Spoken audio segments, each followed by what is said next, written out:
Welcome back. Before we begin, if stories about quiet strength and the truth refusing to stay buried mean something to you, settle in. This one starts at the edge of a lake. You don't have to keep coming here, ma'am. She isn't in the water. Eleanor Mercer turned slowly towards the small voice.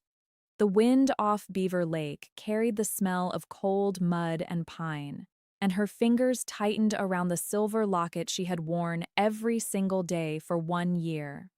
A boy stood a few feet from the memorial bench, maybe 9 years old. A fishing line coiled in one hand and an expression far too steady for his age. "What did you say?" Eleanor asked. He nodded at the locket.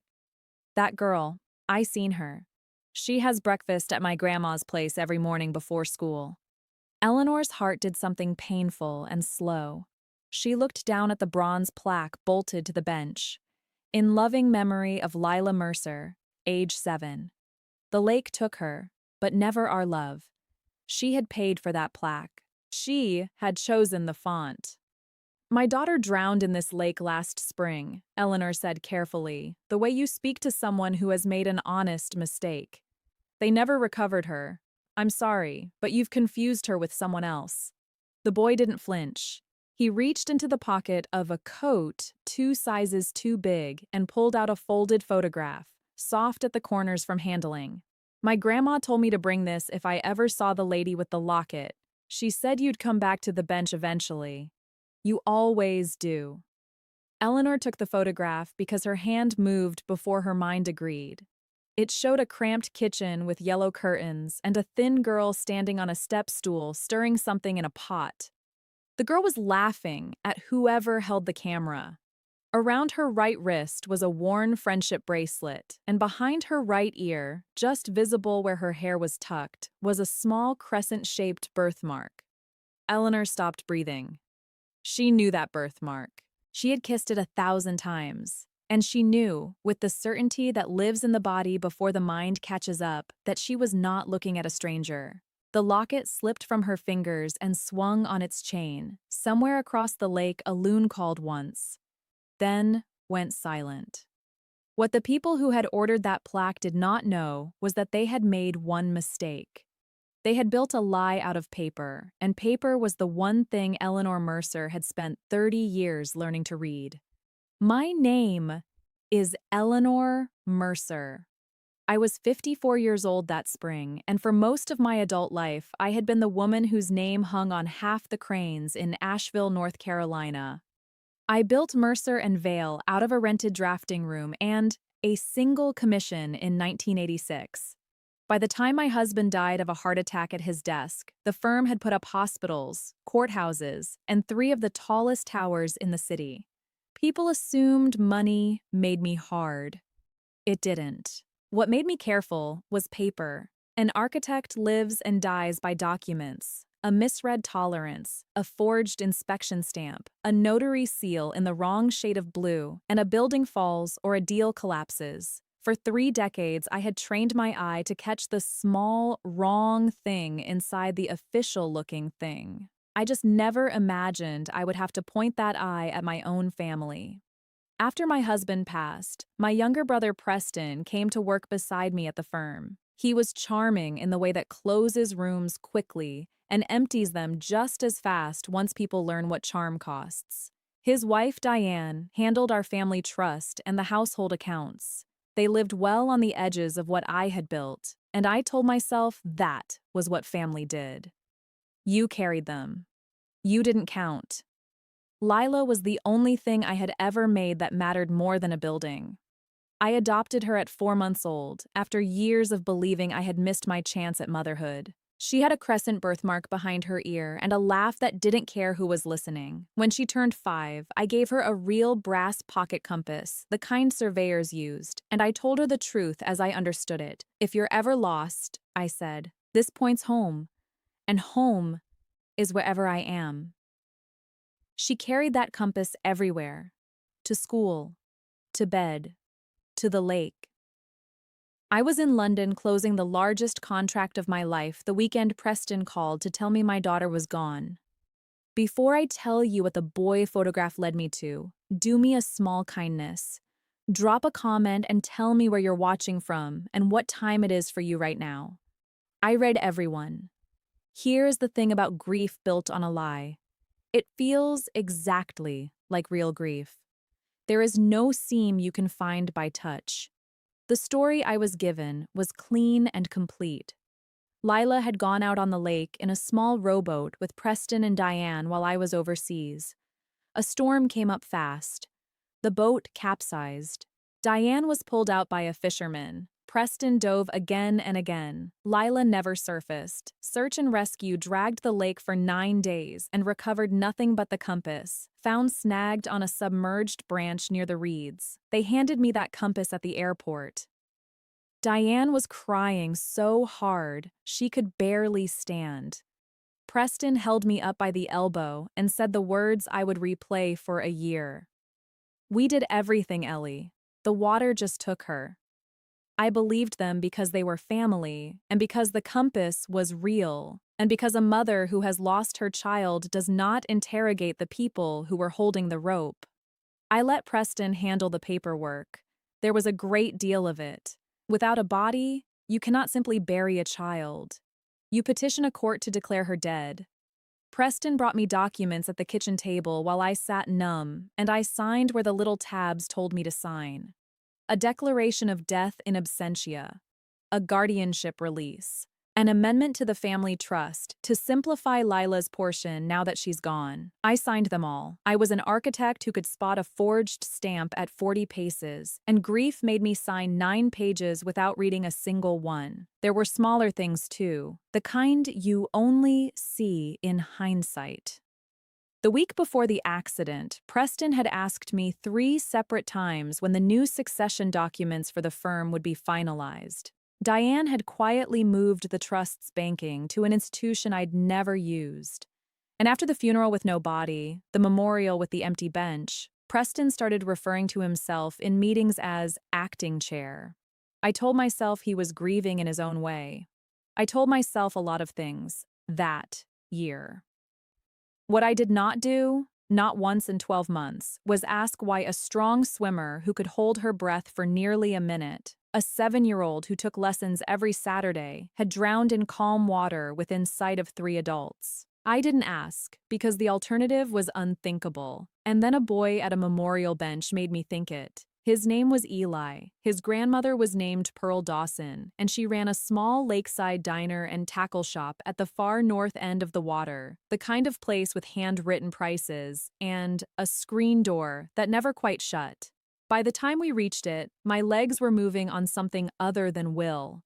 The smell hit me first. Bacon grease and coffee and pancake batter, the warm chaos of a place where people actually ate. Pearl came out from behind the counter, drying her hands on her apron, took one look at my face, and went still. "I always wondered if you'd come," she said quietly, "or if you were one of the ones who wouldn't." "Where is she?" I said. It wasn't a question. My voice had gone somewhere very flat and very calm, the place it went during a structural failure on a job site, when panic is a luxury you cannot afford. Pearl studied me the way you'd test a stair before trusting your weight to it. Then she nodded toward a small storeroom off the kitchen. "Doing her reading. She comes here after school and waits for the bus to the home." She held up a hand before I could move. "Before you go in there." When my Eli found her by the boathouse last spring, she was soaked through and burning with fever, and she didn't trust a soul. Took weeks before she'd say her own name. Somebody had spent a long time telling that child a story. "What story?" I asked. "That her mama drowned trying to save her," Pearl said, "and that she was the reason. They told her you were dead, ma'am. They told her she had no one left, and that the home was where unwanted girls go." I had to put my hand on the wall. Pearl's voice softened. "When you walk in there, don't walk in like the woman whose name is on the buildings. Walk in like her mother." I went to the storeroom door. A girl sat on an overturned milk crate with a library book balanced on her knees, lips moving over the words, dark hair tucked behind one ear, a crescent birthmark. On the windowsill beside her, where she could see it, sat a battered brass compass. She looked up. For a long moment, neither of us moved. Then I did the only thing I knew how to do. I sang 4 notes of the moon song, the lullaby I had made up when she was an infant and sung to no one else on earth. Her book slid to the floor. Mama. I did not raise my voice. I did not collapse. I sat with my daughter at Pearl Dawson's kitchen table for 3 hours while she ate a grilled cheese sandwich and decided, slowly, that I was real and not going to vanish. She told me about the place with the white walls and the locked weekend doors, the home where a Mr. and Mrs. visited once and signed papers, and after that, the staff stopped saving her a spot at the good table. She told me a woman with my brother's eyes had cried while she signed. She told me the compass had been the only thing she was allowed to keep, and how she had used it, every night, to point toward where she thought I might be. I held it together until she fell asleep against my shoulder. Then I let exactly 1 tear fall. And no more. Because there was work to do, and tears are not a plan. The next morning, I did not call my brother. I called Frances Aldridge. Frances and I had started our careers in the same building 40 years earlier, before she left design for forensic accounting and spent 2 decades unwinding fraud for federal investigators. She answered on the second ring, the way she always had. Eleanor, you only call this early when something's broken. My daughter is alive, I said. Preston and Diane buried a lie and stole a year of her life. I need you to help me prove it without them ever knowing I know. There was a silence on the line that told me she had already started taking notes. Don't contact them, Frances said. Don't change your routine. Don't let one muscle in your face move differently at the firm. If what you're saying is true, this isn't grief and it isn't a misunderstanding. This is fraud, a falsified death petition, and the unlawful confinement of a child. That is the kind of thing that ends in a cell. A pause. We do it on paper, Eleanor. Paper first, police second, the world last. Can you keep walking into that office and smiling at him? I thought about Lila asleep in a storeroom for a year while my brother sat in my dead husband's chair. I built a 40-year career on keeping my face still. I said, watch me. If you want to know what we found inside those documents, make sure you've subscribed, because the next part is where the whole thing turns.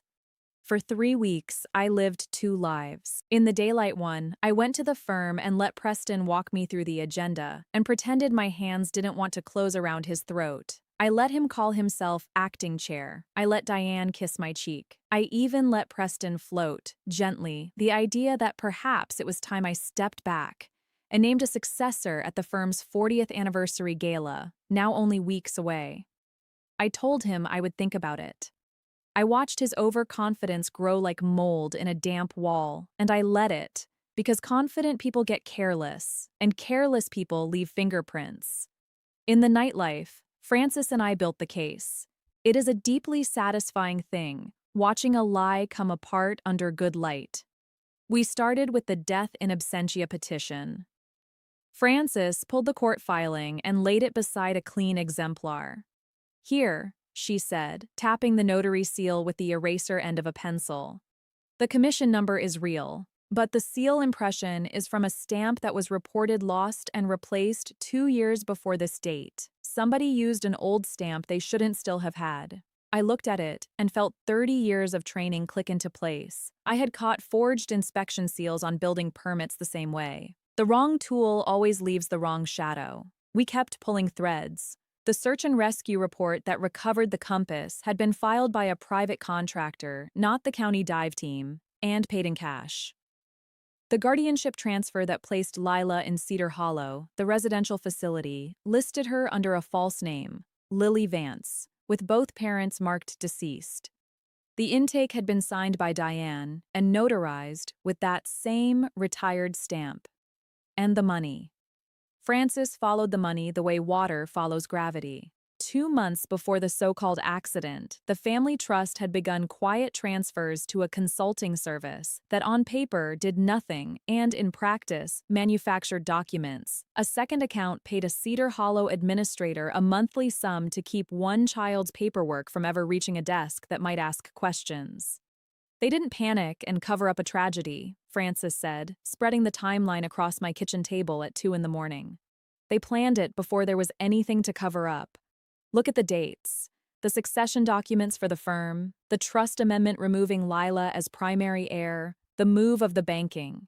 It all predates the lake by weeks. The lake wasn't an accident they exploited. It was a stage they built. I sat very still in my own kitchen and understood finally the full shape of it. If Lila were dead and I could be eased out of the firm by a brother playing the patient, grieving caretaker, then everything I had built for 40 years flowed to Preston. My daughter had not been an obstacle to grieve. She had been an obstacle to remove. There was one more thing I needed. I went to see Cedar Hollow myself, posing as a donor touring residential facilities for a foundation gift. The administrator, a soft-spoken man who could not quite meet my eyes, walked me through clean hallways and locked weekend wings. When I asked casually how often family visited the children, he said most never came at all. Some are paid to stay forgotten, he said, and then realized what he'd said and tried to laugh it back. I made him repeat the tour highlights into a phone I had left recording in my coat pocket, the way Lila had once recorded her own voice singing the moon song for me before a trip. Frances assembled all of it into a single black binder. Falsified petition, forged seal, cash-paid rescue report, the false name intake, the trust transfers, the bank trail, the recording, the medical record from Pearl's first clinic visit, where a frightened child had given a nurse her real last name, Mercer. "This is enough to walk into a prosecutor's office tomorrow," Frances said. "We will," I said, "but not first." Because Preston had decided to crown himself in public. And I am, after everything, my father's daughter, and my father always said, never break a man in private when he has been cruel in front of witnesses. The 40th anniversary gala filled the atrium of the tallest building I had ever designed. 200 guests under glass, the city lit up below them, waiters with trays, board members in their best, 3 reporters from the business press, and at the center of it all, my brother Preston in a tailored gray suit, glowing with the confidence of a man who believes he has already won. I arrived calm. I wore my husband's favorite color. In my left hand, I carried a slim folder. Behind me, unnoticed in the crowd, were Frances Aldridge and a state investigator named Harrison Pike, who had spent the afternoon reading the binder and asking very few questions because the documents answered them for him. Preston took the small stage near 9 o'clock, tapped a glass, and began the speech I knew was coming. He spoke about legacy. He spoke about his sister's grief, about the terrible loss of little Lila, and how the family had to look forward now. He raised his glass and said he was humbled that tonight the board would confirm him as the new chair of Mercer and Vale. The room lifted their glasses. "Before you drink to that," I said, stepping into the light, "there's a document the board hasn't seen." Preston smiled at me, indulgent, the older brother's keeper. "Ellie, this isn't the night." "It's exactly the night." I opened the folder. 40 years ago, I built this firm on one rule. Read everything before you sign it. I broke that rule once, at a kitchen table, the week you told me my daughter drowned. I let that land. 200 people went quiet. So tonight I'd like to read a few things out loud. I read the commission number on the lost notary stamp. I read the date the rescue report was filed and the name of the cash-paid contractor. I read the false name on the Cedar Hollow intake, Lily Vance, parents deceased, and watched Diane's wineglass tilt in her hand. I read the dates of the trust transfers, every one of them weeks before the lake. "You planned my daughter's death," I said, "before there was a death to plan." Preston's smile was working very hard now. "This is grief talking. My sister is unwell. Someone get her. Your daughter is alive, I said, and turned toward the atrium doors. Pearl Dawson walked in holding the hand of a 7-year-old girl in a blue dress, a brass compass clutched in her free fist. 200 people turned. Lila found my face in the crowd, the way she always could, and she did not run, because a year of being told no one was coming had taught her caution. She walked, calm and careful and certain. She crossed the entire marble floor while not one person breathed, and she stopped in front of Preston, and she looked up at the uncle who had cried at her funeral. I kept it pointed home, she said, and held up the compass. That was when Preston's champagne hit the floor. He tried to bluff. The room saw it. He tried to call it a misunderstanding, a stranger, a sick coincidence. Then, Harrison Pike stepped forward and showed his credentials, and Preston tried to negotiate, lowering his voice, reaching for my arm. Ellie, let's discuss this privately. Think about the family name. And finally, when the investigator began to read him his rights in front of every person whose respect he had spent a lifetime collecting, Preston Mercer did the only honest thing he had done in 2 years. He stopped talking because there was nothing left to say. Diane was crying. I did not comfort her. I knelt down instead and gathered up my daughter, compass and all, and over the top of her head I looked at my brother and said the only thing I had prepared. You taught me to stop reading my own documents. I read yours instead. 6 months later, I tore the memorial plaque off the bench at Beaver Lake myself. There was nothing under it but bolt holes and weather. There never had been anything under it. The grave for a girl who never drowned was as empty as the coffin in my brother's plan, and dismantling it felt less like grief and more like correcting a drawing that had been wrong from the first line. Preston and Diane were convicted on every count that mattered: falsifying a court declaration, fraud against the trust, the unlawful confinement of a child for financial gain. The administrator at Cedar Hollow took a plea and named 2 more families he'd been paid to keep quiet, and because of that, 2 more children went home. I did not feel triumphant the day the verdict came down. I felt something quieter and more permanent. I felt finished. The firm survived the headlines. When the board fretted about investor confidence, I told them the truth. That for 1 year my daughter had been kept alive by a woman with a tackle shop and a grandson with a fishing line and not $1 to her name, and that if a company built on my name could not survive the truth, it did not deserve to. The older members nodded. The rest fell quiet. We built 3 more buildings that year. Pearl Dawson never asked me for anything, which is exactly why I made sure her diner now owns the lakefront it sits on, and why Eli has a college fund with his name on it that no court can ever touch. They come to the big house on the hill for Sunday dinner, and Lila complains that her own house echoes too much, and she is right. Houses should sound like people. She keeps the compass on her nightstand. I keep it in my chest, the place I once kept only grief. She still hums the moon song. Sometimes I catch her teaching it to Eli, off-key, both of them laughing. I spent 40 years believing that what made a person strong was money, leverage, the power to make problems disappear with a signature. I know better now. Strength was a boy who told the truth to a stranger at a bench. Strength was a poor woman who took in a feverish child and asked nothing. Strength was a 7-year-old who pointed a compass at the dark every night and refused to stop believing someone was on the other end of it. The people who tried to bury my daughter forgot the one rule I never should have. They wrote their lie down, and anything written down can be read. If you have ever been underestimated by the people who were supposed to love you most, if you have ever been told to be quiet and grateful and small, hear me. Your patience is not weakness. And the truth does not stay buried forever. Tell me in the comments, would you have walked across that floor, or would you have run? And if stories about quiet strength and the truth coming home find you the way this one found Eleanor, subscribe and stay with me for the next one.